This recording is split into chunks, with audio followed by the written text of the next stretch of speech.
Hi there, Rubish Biology, third year CSCA. This is my submission for the English assessment. I'll leave a counter down here below so you guys can check the time. So I'm going to be talking about my favorite philosopher, Immanuel Kant. So here we go. Immanuel Kant is a 19th century philosopher who's very noted for his work in ethics, politics, and whatnot.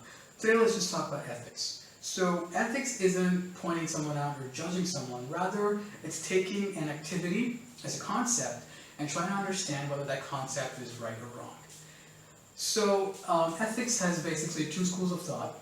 One is consequentiality, the other is deontology. So consequentiality basically, as the name suggests, is a consequences of your actions. Are they morally justified?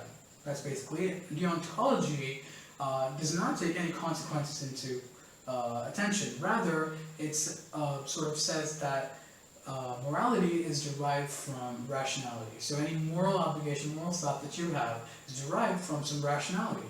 And that makes perfect sense, right? Immanuel Kant obviously followed deontology. And deontology can get a little bit fuzzy to understand sometimes. So what Immanuel Kant did is he created something called the categorical imperative. The categorical imperative is basically a set-in-stone rules that you have to follow once you start following them, and he's very strict about it.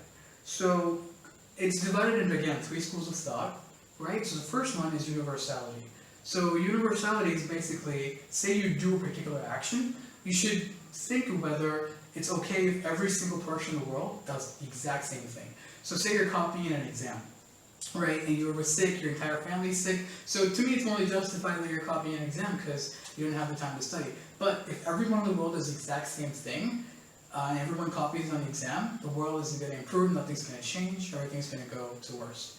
So obviously that's not universality, justified, right? So the second one is where you have to consider a person as an end rather than a means to an end. So there's this concept where people are work for the greater good. Say a robber sort of comes to your house and wants to kill your wife and your son. Do you just let the robber go? According to Immanuel Kant, yes, you're morally obligated to let the robber do whatever he wants to do. A lot of people have a problem with this second imperative of Immanuel Kant.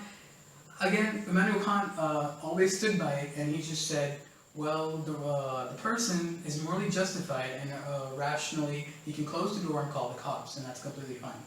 That makes sense too, right? It's confusing. So the last thing is where you consider yourself a king to the entire universe in terms of morality.